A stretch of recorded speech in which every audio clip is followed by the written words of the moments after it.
So you're flipping houses, not in love with it. You said you got into wholesaling. Yeah. How was that transition? I loved it. Meeting with families and unlocking their problems and spending think about with new construction, it may take you from start to finish a year to get your check. With wholesaling, I can meet with a family and in a few hours, I would be three weeks away from having my check. Mm-hmm. Right. And so I was addicted to that dopamine hit of doing a deal junkie, I guess you'd say. Well, the speed of money. Yep. The speed of money. Yeah, right. Definitely. Okay. So that was a natural transition. It was easy. There was no headaches there. Well, I didn't really get serious about it until about 2009. I built my first $1 million spec in 2007, and I lost it all. It was I call it that was not the right year. Not the right year for that in St. Louis, especially. I call it the Lamborghini house because I lost $200,000 on that house. Very proud of what I built, quality-wise. Once again, colors-wise, and the actual craft was good. It was just the timing. The funny thing about life and timing is that timing made me look bad. Mm-hmm. Had I built it last year, I might have made $200,000 extra. Right. Just about how the world is today.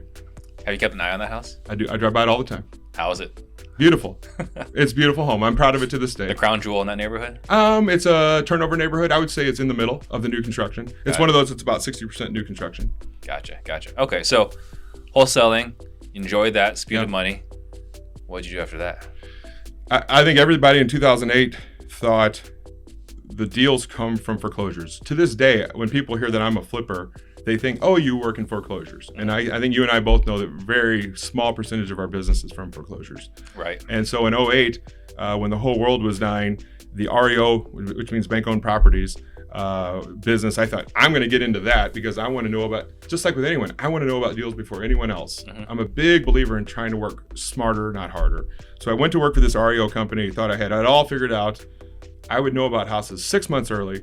I'd get in, I'd work my numbers, I'd be ready to buy it, and then they had something called a owner-occupied look-back period, where for the first 21 to 30 days, depending on who the seller was, owner-occupants are the only ones that could bid. Mm-hmm. So by day 21, I was just like every other investor in town because they had all got to see it for 3 weeks. Yeah, the speed was nothing there. Yep.